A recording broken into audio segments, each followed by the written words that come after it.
أو السياحة الآثارية أو بعنوان سياحة الآثار. زر وتعرف على آثار محمد صلى الله عليه وسلم، زر وتعرف على الدور. حتى لو أروح المسجد النبوي وأقول له ترى في هذا المكان بئر حاء موجود في. لذلك يعني تتوارثها الأجيال جيلا عن جيل ورعيلا بعد رعيل. فنحن ندعو دوما إلى يعني هؤلاء الأخوة والأحبة، حتى الأخوة الذين يعتمرون أو يحجون أو كذا، يجب أن يوثقوا، ويجب أن يوثقوا ذلك في الصور وينشرون. أصبحت النت، أصبح هذه الوسائل التواصل الاجتماعي يعني متيسر، فرصة للتوثيق أيضا. صحيح. قنوات اليوتيوب فرصة للتوثيق أيضا. فهذه الحقيقة. وأنا أدعو، أنا أرى أهل مكة عندهم تقصير، وهذا رسالة لأهل مكة، عندهم تقصير فيها أو بعض في أهل هذا مكة. المجال. أيوة، يعني أبغاهم يكونوا مثل شباب المدينة، يعني يذهبون ويصوروا حتى الأشياء التي لو لم تكن. طبعا سنأتي إلى معالم مكة وما الذي فعله آل سعود بمكة. فعلوا العجب العجاب. يعني تصور بيت السيدة خديجة عليه السلام، يجون يمحون البيت يبنون فوق دورات مياه والعياذ بالله. فكل هذا الحقيقة يجب أن يكون هناك وعي، ويجب أن يكون هناك إدراك، ويجب أن يكون هناك، يعني أنت لا تحتاج إلى أن تكون معارضا داخل البلد وأنت توثق هذه الآثار. ونحن لا نريد أن يكون الناس كلهم معارضين، ونحن لا نريد أن نكون كلهم ضد الحكومة أو ضد التوجه السياسي. هذا لا علاقة له بهذا الأمر. ولكن هذا أقصد أنه عمل مسالم. صحيح. عمل سلمي. صحيح. والحكومة طبعا أحيانا تشعر بهذا، ولكن نحن نريد أن يكون هذا ثقافة لدينا، أن ننشر كل هذه الأشياء. هذا الوعي، هذا الإدراك، هذا أيضا التبصر بعملية الوجوب الشرعي والوجوب الأدبي، بالذات للحجازيين أو من سكن الحجاز.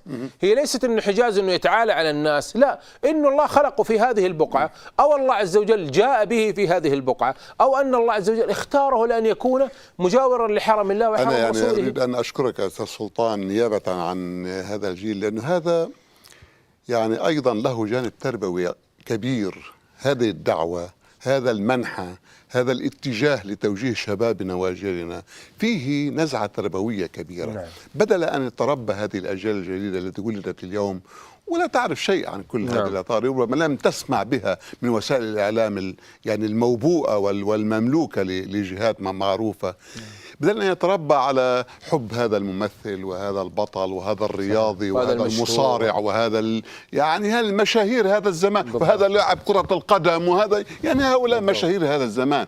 بدل أن نتربى على هؤلاء ونعتبرهم مثلنا العليا، لنتربى على أولئك الأجداد، أولئك المثل الأخلاقية. هؤلاء مثل في البطولة وفي العضلات وفي الجمال ولكن ليس لهم علاقة بالمثل وبالأخلاق. فالتوجيه إلى هذا أيضا له جانب تربوي، ليس فقط جانب إنساني وأخلاقي وديني جانب تربوي أصيل. وهذه دعوة نوجهها أيضا للمدارس، للمؤسسات العلمية، لتوجه شبابها للبحث والكتابة والتأريخ والتوثيق في هذا المجال. بالضبط، أحسنتم. وهذا أمر مهم جدا. ولذلك نفس الآثار كما كتب أحد علماء المدينة، يعني الحجاج والمعتمرون بل أهل البلد أنفسهم، يعني حينما ينظرون إلى، كأنك تنظر إلى سنغافورة مثلا، أو تنظر إلى نيويورك أو باريس، الفنادق الانتركونتيننتال والماريوت والهيلتون، كأنك في لندن للأسف الشديد. ما كأنك في مدينة هي يجب أن تكون معبرة عن نفس الناس، معبرة عن الثقافة، معبرة عن دينهم، عن تاريخهم. فلذلك كما ذكرتم يا أستاذ يحيى، لدينا أمر مهم جدا، وهو البعد التربوي للحفاظ على هذه الآثار. مباشرة مجرد أن ترى جبل أحد تتذكر النبي صلى الله عليه وآله وسلم صعد إليه واهتز الجبل. مجرد أن ترى مقبرة شهداء أحد تتذكر حمزة أسد الله، قال سيد الشهداء حمزة، ورجل قام إلى إمام جائر فأمره فنهاه فقتله، اللي ينكر المنكر على الحكام.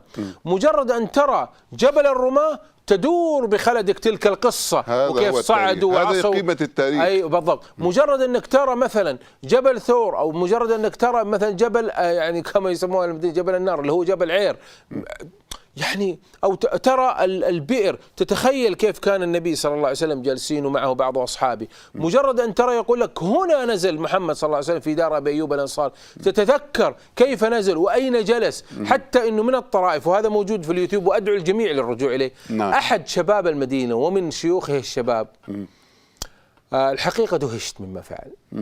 له فيلا، مبنى بناء سكن له داخل هذه الفلة في الفناء صمم بيوتا كحجرات أمهات المؤمنين. يا سبحان الله. وحتى كما وردت في السيرة النبوية يدخل ويقول هذا حوش صغير للحجرة النبوية كما هي في داخل المسجد النبوي. ثم هناك يقول لك وكان في الرواية يقول وكان يعلق مثل الرف صلى الله عليه وسلم، وكان يعلق بعض الأشياء يقول نفس الحجرة وباللبن أيضا. تصور. فهذا الأشياء حقيقة هذا عمل مشكور جدا. يعني الحقيقة تدخل. أيضا هناك مشروع في مكة اسمه السلام عليك أيها النبي صلى الله عليه وسلم، فعل كذلك، ولكن الظاهر أنه وقف المشروع بحجة قضاء كذلك البدعة وإلى آخره والشرك وما إلى ذلك. أيضا لدينا من هؤلاء الشباب أيضا من هم الحقيقة يحتاجون إلى توجيه. نعم. ونحن لماذا في هذه الذاكرة الحجازية نحاول أن نبعث؟ طبعا نحن بدأنا بأشياء تاريخية حتى نصل إلى ما وصلنا إليه. يعني لماذا؟ حتى يحذو الناس، ليس حذونا فقط، حذو هذا المنهج.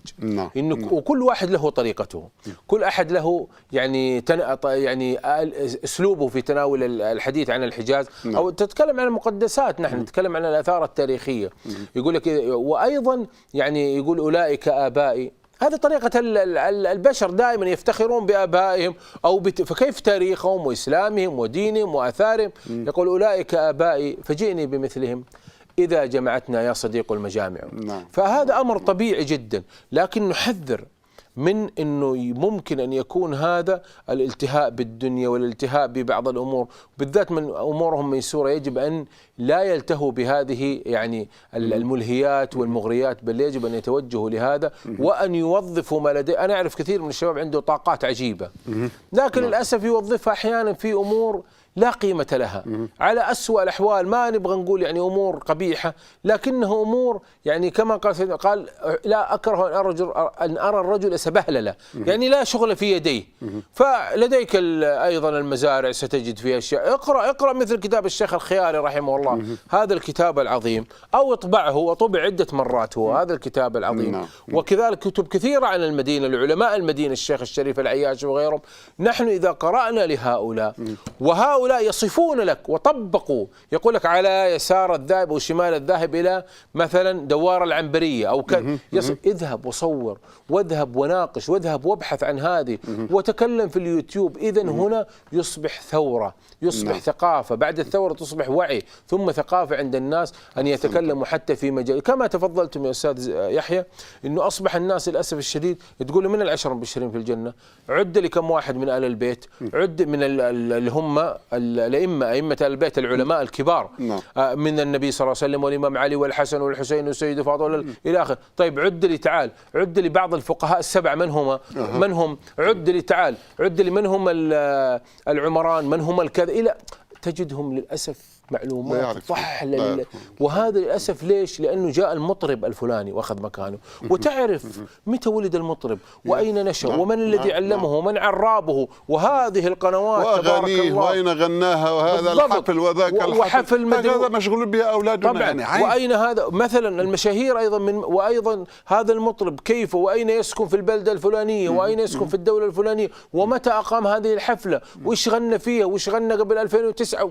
يعني أشياء إضافة إلى تأتي إلى مثلا بعض اللاعبين، لاعبي الكرة إلا في البرازيل أو في الأرجنتين أو غيرها، تجد تفاصيل دقة عن حياتهم في أوروبا وتفاصيل الأندية. ربما أنا أكون في لندن هنا، بعض الأندية الرياضية والله العظيم حتى من الطرائف إنه في منطقة هنا في هامر سميث، يعني ما أعرف يعني حقيقة فوجئت إنه أذكر قديما يعني قلت كأنه علامة، قالوا هذا النادي والملعب خلفه.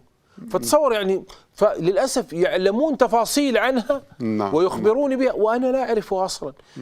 فبالتالي هذه ليست لنا، نحن لا قيمة لنا إلا بهذا الإسلام أول شيء، ثانيا بهذه الآثار أن نحافظ عليها، ولا ترى الغربيين ينظرون إلينا يعني شزرا إنه هؤلاء انظروا ما الذي يفعلوا بتاريخهم. وإنما هذا حال الأمة كلها وليس حالنا كأفراد. الأمة كلها ما قيمتها لولا هذا الدين وهذا التراث، ما قيمة هذه الأمة كلها. الشديد. ماذا قدمنا نحن غير الإسلام؟ ماذا فعلنا بالضبط؟ ولن نفلح إلا أن نقدمه، ولن نفلح إلا أن نحتفظ. يعني الآن الغربيين البريطانيين ولا حتى الأمريكان، يعني أنت شفت البرلمان البريطاني هنا كم عمره؟ 200-300 سنة. طبعا وشفت العناية العجيبة به. يعني هذه الساعة الكبيرة اللي في لندن، البيج بن يسموها، هذه الساعة. يعني هذه كم عمرها؟ 200 150 سنة؟ نعم. سنين عددة يأخذ ترميمها الآن. نعم. هذا دليل على أنهم يعملون بدقة ولا يبخلون عليها بالمال ولا بالميزانيات ولا هذا تاريخهم. هذا تاريخهم. يبخلون على ايش؟ يبخلون على تاريخهم. هذه الناس التي تعرف، انت تعرف انه حتى لو من ثقافات اخرى في بعض المدن في بريطانيا، اما في الجنوب او في غير، حتى في يعني بعض القصور بنيت على الطريقة الهندية، وانما يرممونها ويحتفلون بها.